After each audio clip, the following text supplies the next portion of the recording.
Salawat adalah bentuk pujian dan doa kepada Nabi Muhammad SAW dianjurkan di dalam Islam. Namun dalam perkembangannya ada beberapa jenis salawat yang dibuat oleh sebagian kelompok yang menyimpang dari ajaran Al-Quran dan Sunnah. Salah satunya adalah salawat tibbil qulub. Salawat tibbil qulub populer di kalangan tertentu karena diyakini memiliki khasiat khusus seperti menyembuhkan penyakit hati dan jasmani. Kata tibbil qulub sendiri berarti penyembuh hati. Namun di balik itu, salawat ini menuai kritik dari kalangan ulama karena mengandung unsur-unsur penyimpangan yang bertentangan dengan akidah Islam. Bagi teman-teman sekalian yang penasaran dengan kelanjutan dari pembahasan video kali ini, maka tonton terus video ini hingga selesai agar kita menemukan fakta yang sebenarnya.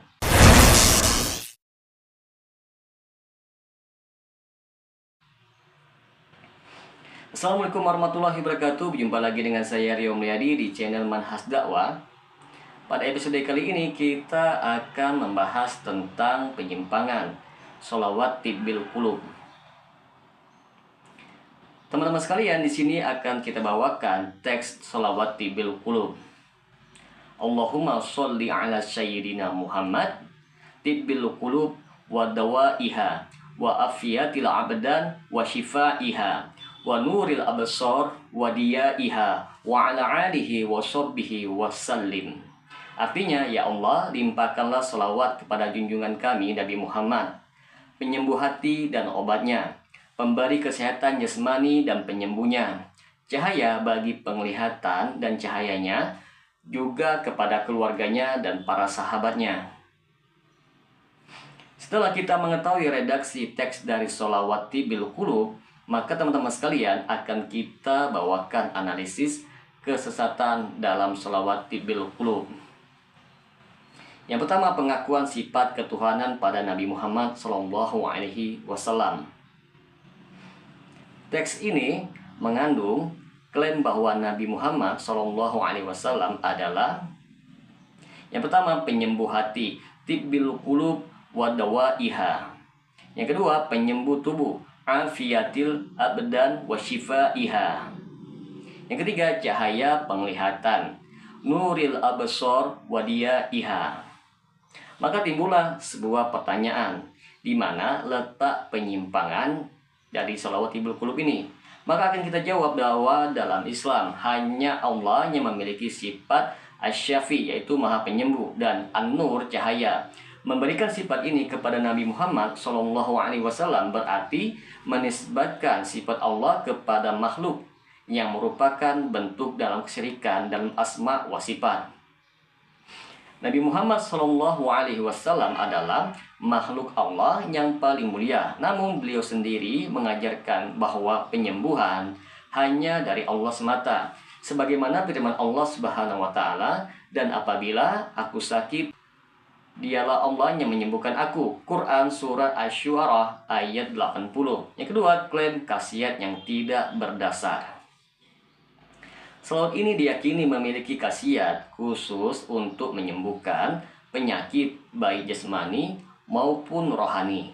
Namun klaim ini tidak memiliki dasar dalil dari Al-Quran maupun hadis yang sahih. Dalam Islam, tidak ada sholawat tertentu yang dijamin memiliki khasiat semacam itu.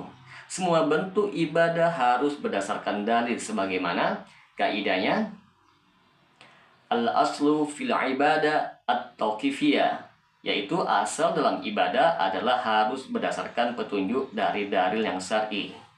Yang ketiga, tidak diajarkan oleh Nabi Muhammad SAW. Tidak ada riwayat yang sahih yang menunjukkan bahwa Nabi Muhammad SAW ataupun para sahabatnya yang mengajarkan salawat ini. Salawat ini merupakan hasil karangan belakang yang tidak memiliki landasan dari sunnah Nabi Muhammad SAW. Perbuatan ini termasuk ke dalam bid'ah, yaitu menambah-nambah dalam agama sesuatu yang tidak disyariatkan.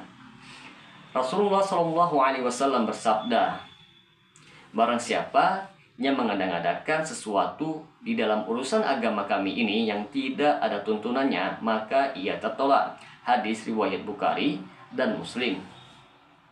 Yang keempat, pengalian tawakal kepada Nabi Muhammad SAW. Selawat ini secara tidak langsung dapat membuat seseorang lebih bergantung kepada Nabi Muhammad daripada kepada Allah Subhanahu wa taala. Hal ini bertentangan dengan konsep tauhid uluhiyah, di mana seseorang muslim hanya boleh bergantung kepada Allah dalam urusan apapun, termasuk kesembuhan. Lalu bagaimana pandangan ulama tentang sholawat tibbil qulub ini? Teman-teman sekalian, di sini akan kita bawakan beberapa pandangan ulama terhadap sholawat ini.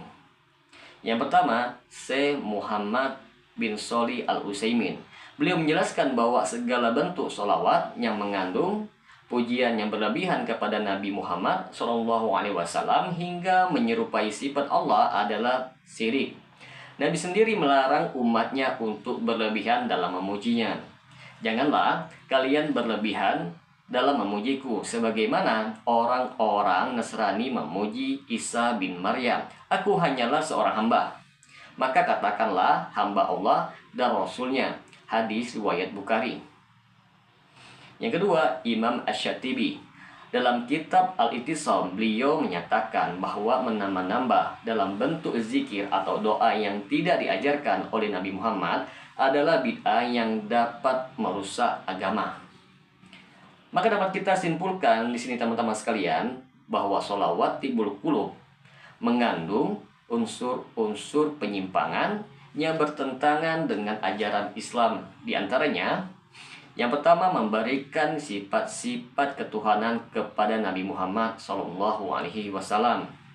Yang kedua, klaim khasiat yang tidak berdasarkan dalil. Yang ketiga, tidak diajarkan oleh Nabi Muhammad SAW maupun para sahabatnya.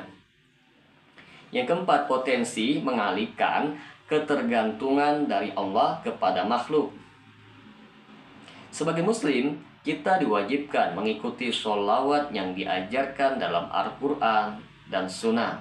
Contohnya adalah sholawat Ibrahimiyah yang diajarkan langsung oleh Rasulullah SAW. Allahumma sholli ala Muhammad wa ala ali Muhammad kama sholaita ala Ibrahim wa ala ali Ibrahim innaka hamidun majid.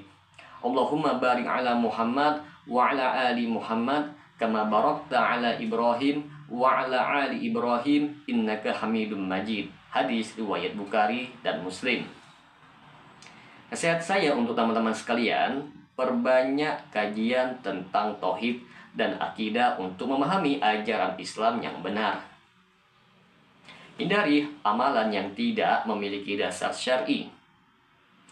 Konsultasikan kepada ulama yang ahli dalam bidang akidah dan fikih sebelum mengamalkan sesuatu amalan.